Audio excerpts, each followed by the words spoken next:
Are you busy? Would you describe yourself as someone who's busy? Do you relate when people say, well, yeah, we're all busy? If so, I want to suggest to you that busy is no way to live your life. It's exhausting and it's actually a waste of your life. It's not creating probably your most ideal results. It's certainly not enjoyable for most of us. And that's why I want to talk to you about a life that is better than busy. Let's do it. Welcome to Better Than Happy, the podcast where we transform our lives by transforming ourselves. My name is Jody Moore. In the decade plus I've been working with clients as a master certified coach, I've helped tens of thousands of people to become empowered. And from empowered, the things that seemed hard become trivial. And the things that seemed impossible become available. And suddenly a whole new world of desire and possibility open up to you. And what do you do with that? Well, that's the question. What will you do? Let's find out. Sometimes listening to a podcast is enough, but sometimes you'll feel inspired to go deeper. If you hear things that speak to you in today's episode, consider it your invitation to a complimentary coaching workshop. On this live interactive Zoom call with me, you'll get a taste of the power of this work when applied in real life. You can participate or be a silent observer, but you have to take a step if you want to truly see change in your life. 2 steps, actually. Head to jodymoore.com/free coaching and register. Then you just have to show up. Your best life is waiting for you. Will you show up for it? jodymoore.com/free coaching. I'll see you there. Hello, my friends. Welcome to the podcast. Thanks so much for tuning in today. I have a great episode that you're going to love. It's called Better Than Busy. Kind of goes along with Better Than Happy. See what I did there? Okay, so I want to tell you why I chose this topic, and we're going to dive right into it. My sister, Natalie, and I were just talking the other day about how good we feel when we get things done. We both were having one of those kind of weeks where we're like, oh my gosh, I finally cleaned out those cupboards that I've been putting off cleaning out for so long, and it feels so good to have it done, and I'm just feeling so on top of things, and I was so productive this morning, and I finally made that call or figured out that thing that I'd been putting off. Both she and I were feeling that way a lot this week. And it's true. That's such a good feeling, right? To get things done, to feel like you're kind of on top of things, and to feel like you're being productive. And I try to remind myself that I don't have to be that way all the time, and I shouldn't expect perfection of myself at all. But I definitely want more of that kind of feeling in my life. Like I'm focused on the right things. I'm not procrastinating. I'm getting, done things that matter to me, things that are important. And again, I want more of that in my life. So did my sister. And I bet that you do too. And that's what I want to talk to you about here today. So listen up. One of the things I hear the most from people who I don't see regularly, just people who kind of are observing me from afar and they think they know what my life is like. They say things like, you must be so busy. The reason I give that disclaimer is because I don't hear this from like my kids or my husband. They see my life. They know what I'm doing.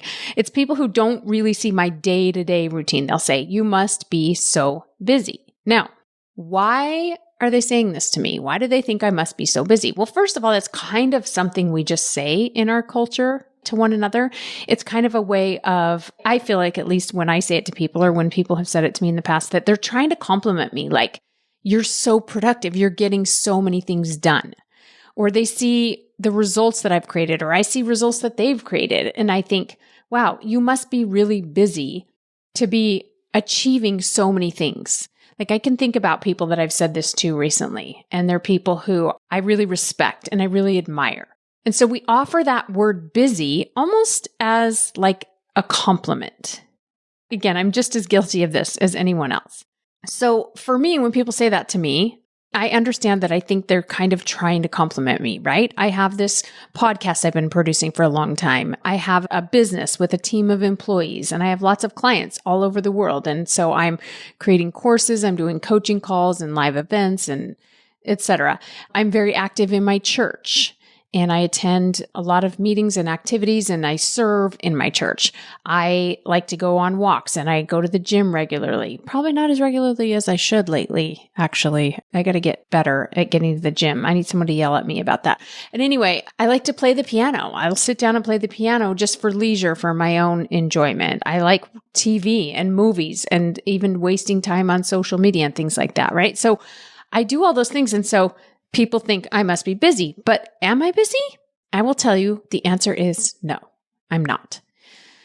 And I wish I could say that's always true, but it's not always true. I have moments of busy when I get off track and stop thinking about or doing the things that I'm going to offer to you today.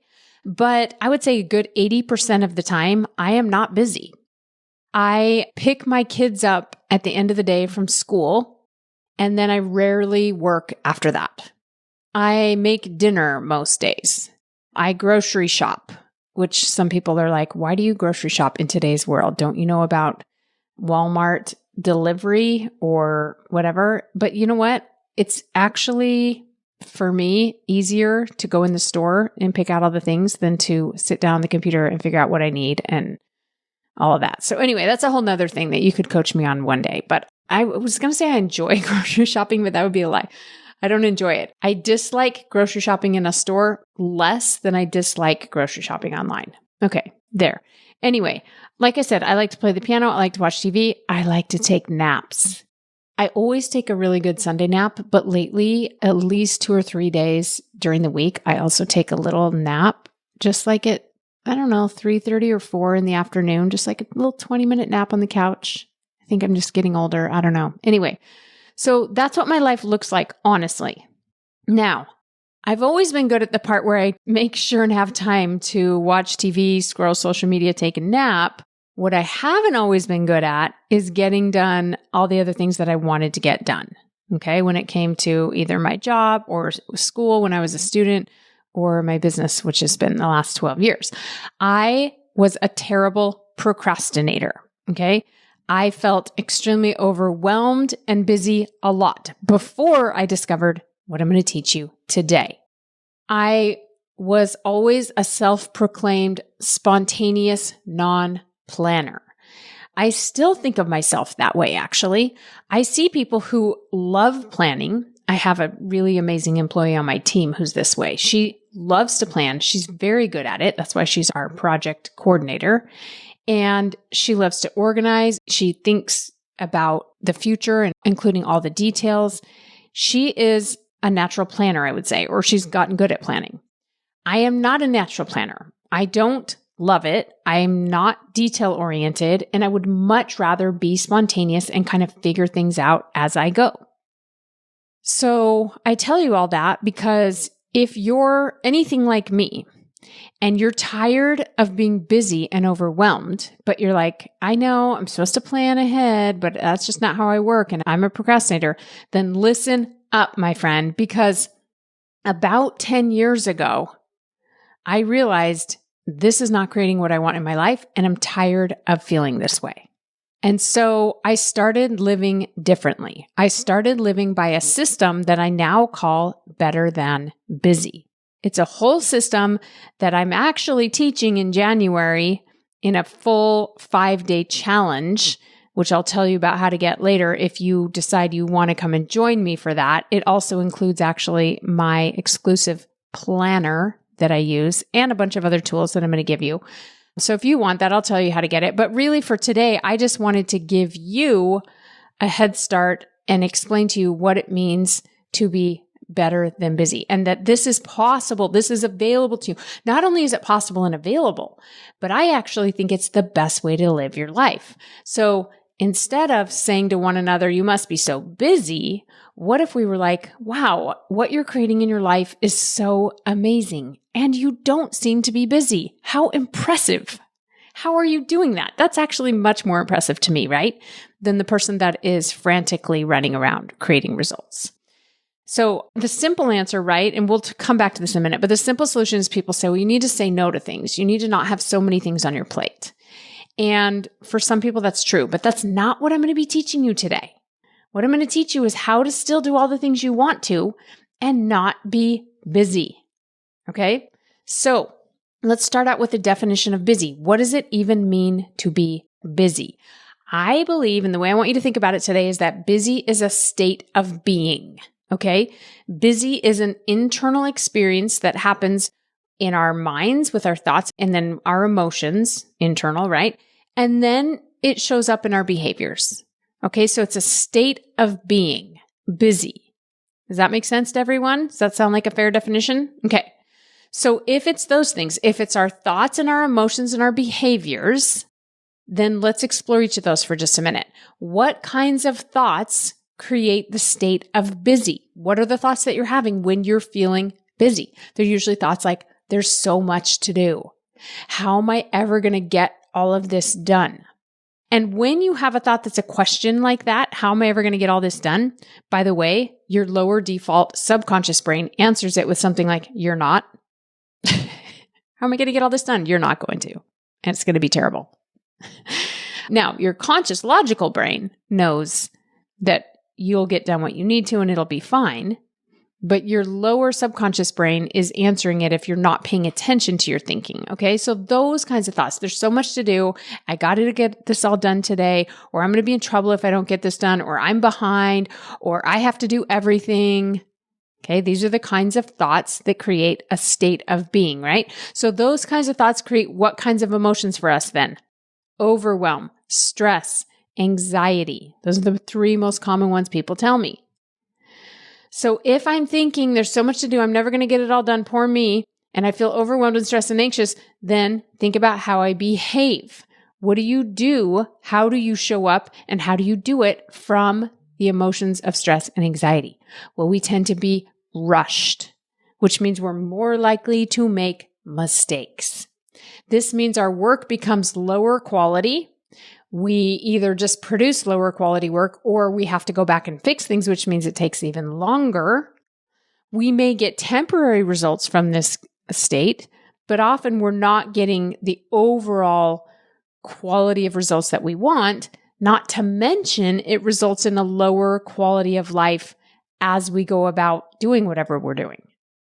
My favorite example of this, because I like simple examples to show my brain this is not useful. This busy thing that you're doing, this hurried, rush, frantic energy that you're operating from is not useful because my brain thinks it's useful, right? It's like, I'm going to help you speed up by putting lots of pressure on you. And I'm going to help you focus by telling you better pay attention or else you're going to be in trouble. That's all your brain's trying to do, right? So this is my favorite example is putting on mascara. So if you've never put on mascara, just stay with me.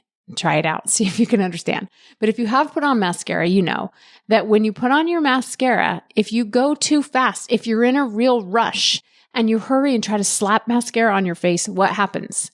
You get it on your face instead of just on your eyelashes. You get it on your eyelids. You get it underneath your eyes. And then what do you have to do? Well, mascara is kind of sticky, and so it doesn't usually just wipe off with your finger. Depending on what kind of mascara you have. But if you try to wipe it off with your finger, you're probably going to smudge a black line across your eyelid or under your eye. And so instead, you have to maybe get a Q-tip and maybe you have to get some makeup remover or whatever, and you have to go in and fix your face wherever you got mascara on it. And then you go to try to put your mascara on again. But by now, the first coat of mascara dried a little bit on your lashes, so they're clumped together. Your mascara does not turn out great, right? This is what happens putting on mascara in a rush, even though your brain thinks it's useful to go, you better hurry up because you're going to be late. And on a grander scale, little things like that are happening all over our life. We're making it harder. We're making more mistakes. We're having to go back and clean up messes, or we're overlooking things, or we're not calculating correctly. And so we're not creating the kinds of results that we want. Like I said, not to mention it doesn't feel very good. The other tragedy, I think, about this busy way that we live our lives is when I'm getting up every morning and I'm busy and then I go to sleep exhausted and I get up and do it again the next day, I'm living this unexamined life. I'm not re-examining my life choices very often because I don't have the capacity to do it. I don't have the time. I don't have the mental bandwidth. I don't have the energy. And so we become somewhat robotic of continuing to live out past choices. Now, many of our past choices we want to keep living out, but not all of them. And so your life can easily feel like it's passing you by when you're in this busy state. Let me give another example. So I used to work in a job where we had deadlines every month and we had certain quotas we had to hit every month. It was a sales job. And so we'd be, in January talking about what we're going to do in February or March. And then in February, we're talking about what we're going to do in March and April. And because we were constantly thinking about what was going to happen the next month, what we needed to get done, I constantly felt stressed and busy. And I remember saying one time, my life is like flying by in these deadline dates, I feel like. So there wasn't a lot of time to slow down and question, wait, does this even make sense that we look at it monthly? And do we want to keep operating and running our department or our company in this way? Because you didn't have time for that because the next deadline was coming right at you like a freight train and you just had to keep moving. That's what busy tends to do, is just cause us not to think about those opportunities. The next thing I think is such a tragedy about busy, especially if we take it to our day-to-day life, is it causes us to miss out on the good stuff. Right? I have a friend who's an interior designer, and she made this comment one time. We were talking about, furniture in the house, and she said, people have to remember that your life happens in the space in between the furniture. And of course, she was talking about interior decor, but for some reason, that has just stuck with me in so many ways. Like I realized the good moments, the best moments in my life happen in between the scheduled things, the things that we need to get done, or the things that are part of our routine. Like, yeah, sometimes at dinner, we have a fun conversation. Even sometimes while making dinner, we might have a fun moment together as a family. But it's often the little unplanned moments. For example, the other day, my daughter and I were watching Spirited, which is a holiday show because we already kicked off Christmas at our house.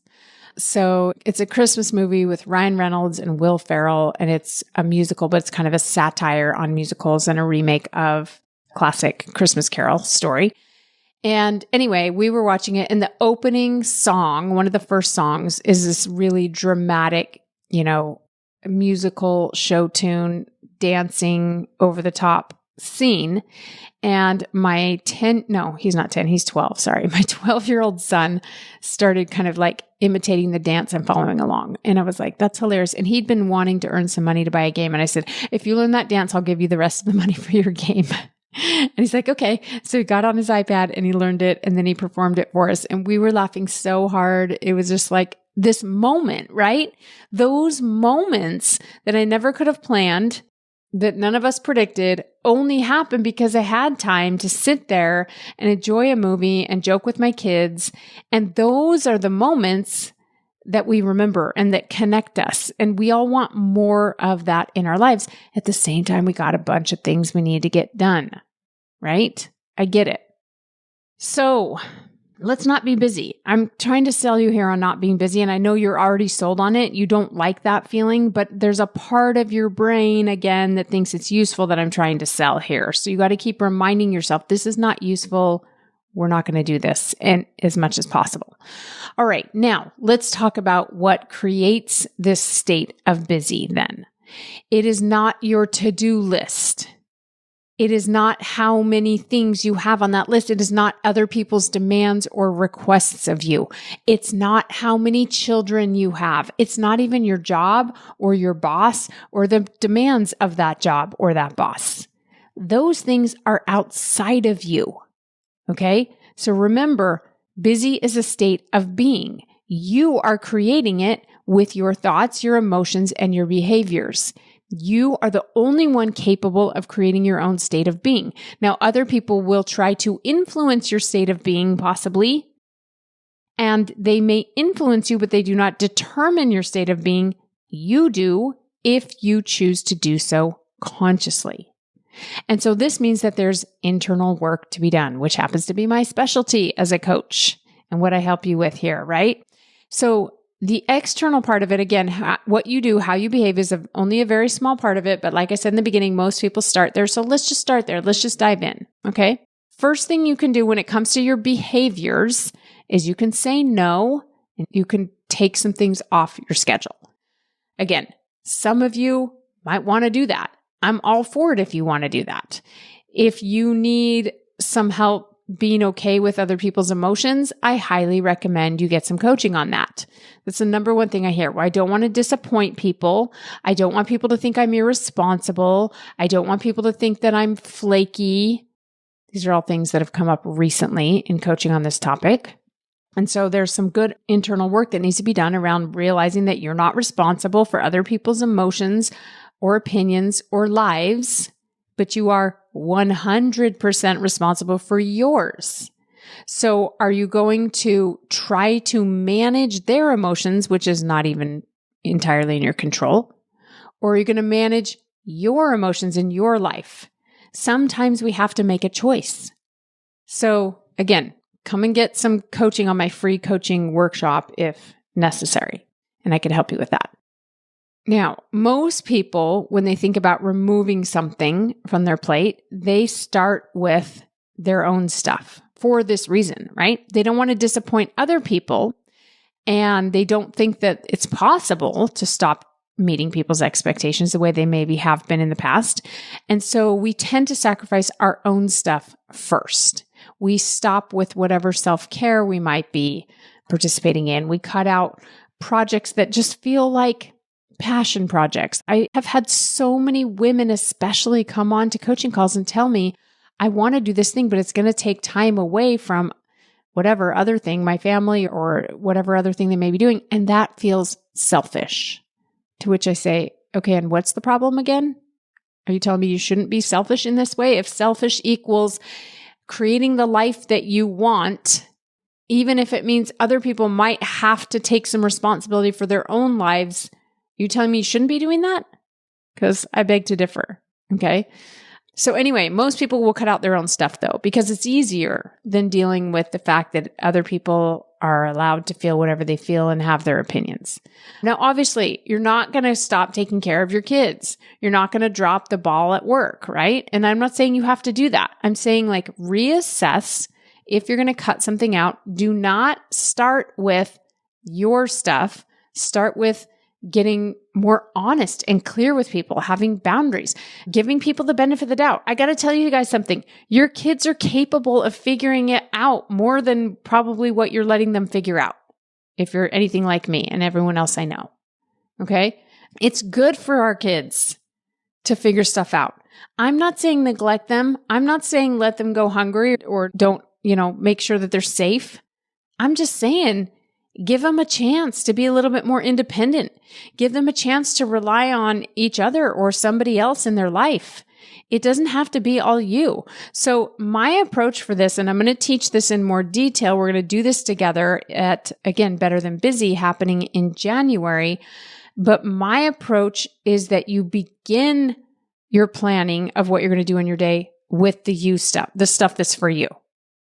Okay. It kind of goes along with the concept from a book by Mike Michalowicz. Is that how you say your name, Mike? Mike Michalowicz. He wrote a book called Profit First that's all about how most businesses, they take their revenue, right? And then they subtract their expenses, and then what is left over becomes profit. And he says you should do it in the reverse order. You should take your revenue and you subtract what you want to take as profit. And then whatever's left over, you get to use on expenses. It causes you to be a lot more creative with your expenses. It causes you to be wiser and make better choices about the money that you're spending in your business. And so that's how I want you to think about your time. It's not that I don't want you to take care of the people around you and show up and serve whenever you want to, but I want you to begin with, this is what I need to do for me.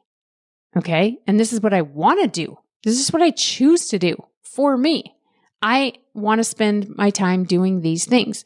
And then what time is left over, that gets allocated to the other things in my life. Now, this requires knowing what you want. And it requires understanding your reasons and your motivations, because we want to get in touch with as much as possible our true desires, if that's even a thing. What I mean by true desires, like, I don't know, you could argue that none of us have true desires. Like if I desire, I don't know, to go on a trip somewhere, Is it a true desire? Did God plant that in my heart? Or did I see somebody else go on a trip and then learned that you could go on trips like that and then decided maybe I want to go on a trip like that? So I really got the idea from someone else. So we could argue that. But my point is, I don't want you making decisions from FOMO or scarcity. Like, I need to prove something, or maybe I'm missing out on something. That's not ideal. What I'm talking about is like, I just want to do that thing. I don't know. It just sounds fun. Not like I need to impress people. Some of you are working on projects or building businesses or something, and you're telling yourself that you've got to get to a certain point. And until you get to that point, you don't believe that you're legit or worthy, or you're not approving of yourself in some way. That's not what I'm talking about. We got to clean all that up. You don't need to get anything done. You don't need to achieve any certain result. You don't need to have a certain experience or live your life in a certain way to be worthy. Okay. But do you just want to? Because you're just like, I don't know. That looks like fun. I kind of want to experience that. I want to see what that's like. That's what I want you to be making the time for in your life.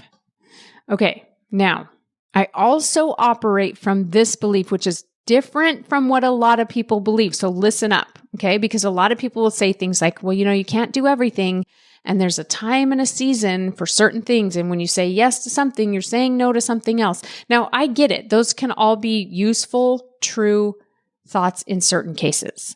But I want to offer you another one to consider in other times, which is that anything you have the desire to do, you have the capacity to do. I genuinely believe this is true. And I don't know about you, but I found that my desires change over time. So when people say to me, well, I really want to grow my business, but I just don't think now's the time because I'm homeschooling my kids or whatever. Okay. They'll say, one day I'm going to work on my business. But in my mind, I think, what if one day you decide you don't want to work on your business? First of all, that's okay. You don't have to. But if you want to right now, I promise you have the capacity to do it. And as we talk it through, sometimes it means they shouldn't be homeschooling their kids because they're only doing it for reasons that are, again, based in scarcity or FOMO. Other times it means you have the capacity to homeschool your kids and build your business. You know how I know? Because you have abundant, true desire to do both of those things. That means both of those things are possible for you. If you open yourself up to believing that anything you truly desire from, again, a healthy, abundant place, you have the capacity to do right now while you desire it, and it doesn't have to be stressful and overwhelming, you can have fun with it, then I promise you're capable of achieving so much more in your life than you are right now. This is true of every single one of us. I'm barely scratching the surface on what I think I'm capable of. And only because I'm not perfect at truly understanding my desires and then truly believing that I have the capacity to do all of them. If you can understand what you desire and believe you have the capacity, you will create it in your life. Okay, so again, there's a lot of other tools I'll be teaching you in Better Than Busy. And for those of you who already signed up for Better Than Busy, again, it comes with my planner that everybody always wants. We've been making this planner for several years now, and every year people, after they use it, they're like, when can I get that planner again? Because it's a very specific layout inside that works the way the human brain works. And yes, I know some of you are like, hello, we have online calendars now. I still use an online calendar, but I use this planner in conjunction with it because of how well it allows me to work with my brain instead of against my brain. And so again, if you bought the planner, you are already signed up for Better Than Busy because it comes with this 5-day challenge. So make sure you're checking your email. On January 2nd, we'll be sending out all the details about where to come to log in and participate. And again, for those of you that want to join us, you're going to go to jodymoore.com/busy. But I'm not done. I got more I want to teach you today. Okay. So we talked about the behaviors a little bit. Let's talk about the thoughts and emotions, the internal work that needs to get done. What you're thinking, everybody listen up, what you're thinking will either energize you or deplete you. Okay. Let me say that again. If you're feeling busy and you're feeling depleted and you're feeling tired, what you're thinking is contributing to that more significantly than anything else. Because what you're thinking can either energize you or deplete you.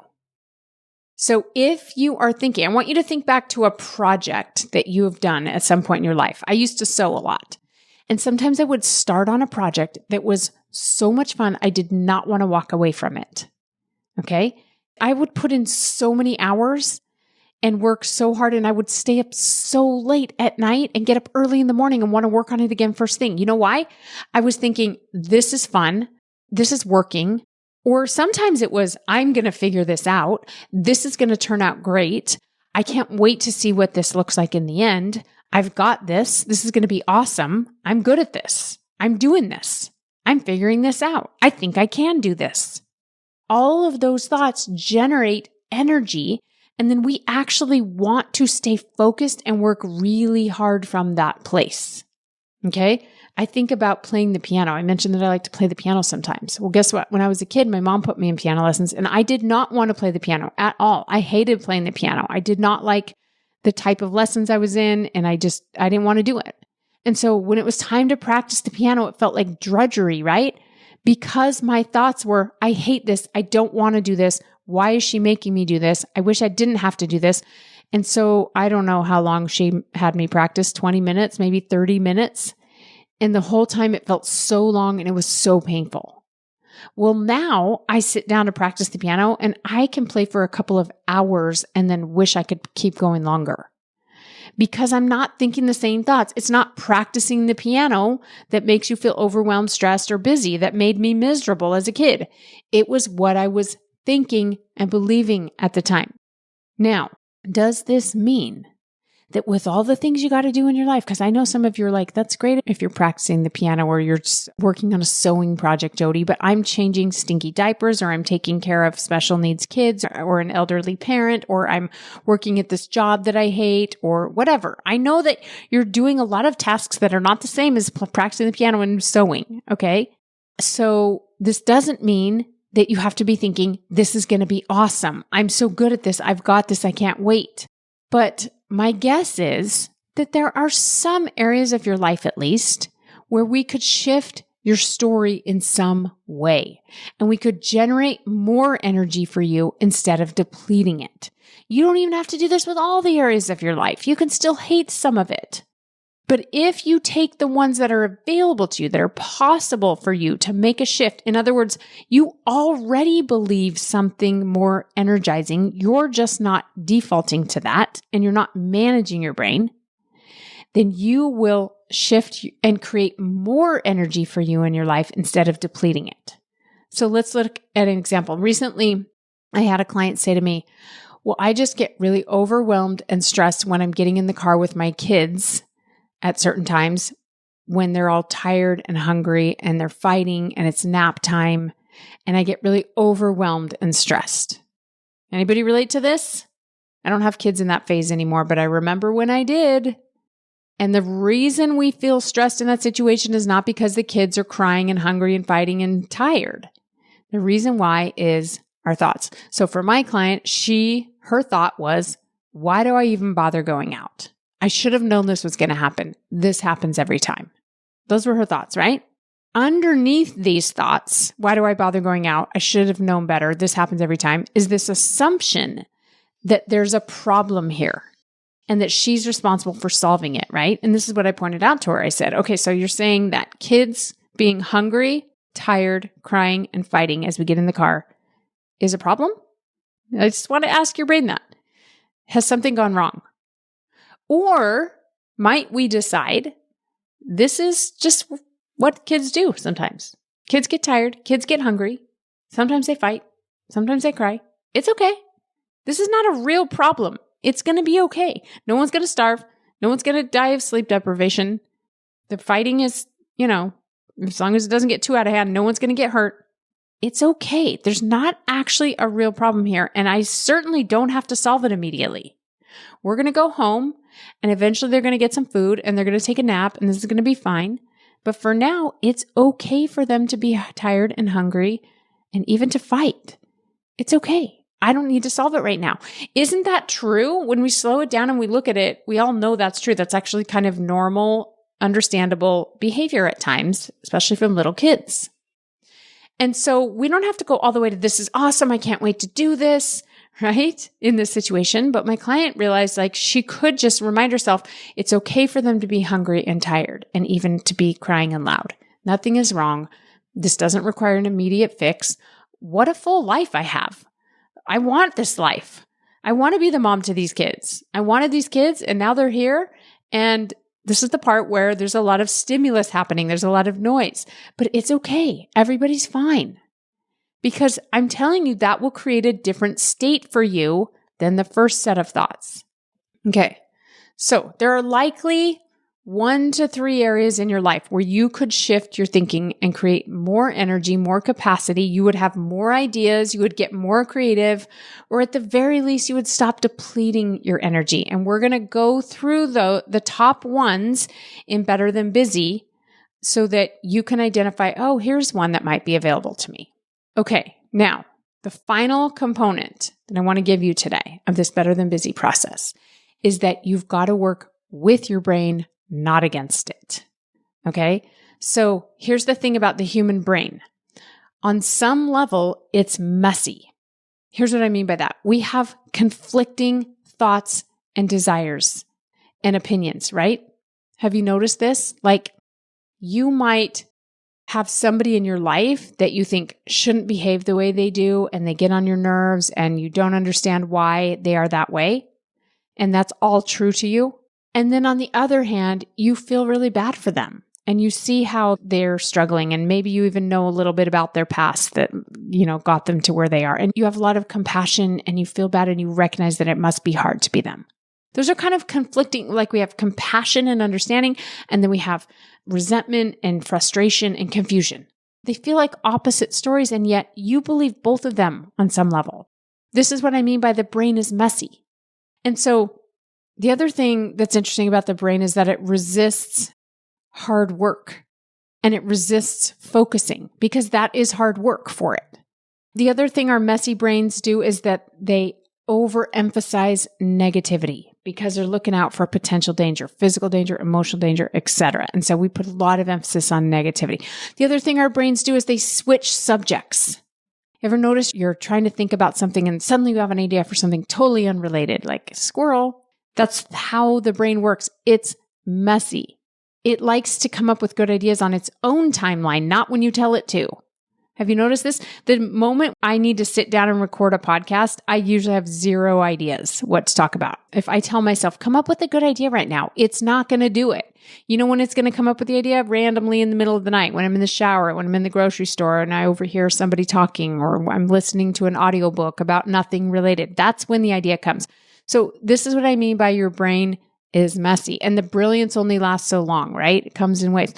So this is why I've created the planner that I use the way I do. I use it with my digital calendar, but it allows for me to begin with my messy brain and let it be messy and let it thrive in its messiness. I want to capture all that goodness. And then from there, we start to organize and plan. There's a lot of simplicity built into this system, and there's a lot of flexibility built into this system. It's a very clean, simple system. So again, I know many of you already are signed up for Better Than Busy. The response to it this year has been overwhelming. We've had to reorder the planner multiple times, and we will keep doing so as long as we can. But if you're going to join me for Better Than Busy, it's only $49, and we'll send the planner right to your door, and then you'll get the 5-day challenge with me in January. We'll also send you the replays of those if you can't come live. So you got to go to jodymoore.com/busy and sign up if you want to join us. So again, we charge $49 because we just wanted it to be a no-brainer. The planner is an 8.5 by 11, really sturdy, high quality planner. So you'll be getting more than your money's worth if you want to join us. It also makes for a great holiday gift, by the way. A lot of people have told me they're getting it to give to someone. They're going to wrap up the planner. It's really pretty. And then they'll give them a little note talking about the 5-day challenge in January 5th through the 9th, to be exact. So jodymoore.com/busy if you want to join us. Thanks for being here today, everybody. I hope you have a holiday season that is better than busy. I'll see you soon. Take care. Oh, wow, look at that. You made it to the end. Your time and attention is valuable, and I don't take it lightly that you made it this far. In fact, it tells me you might be like me, insatiably curious about people and life and potential and connection. Maybe you have big dreams, but a small budget and no time. You're tired, but bored. You're content, but dissatisfied. Sound familiar? Come to a free coaching call and see for yourself what's possible. jodymoore.com/free coaching to register. That's jodymoore.com/free coaching.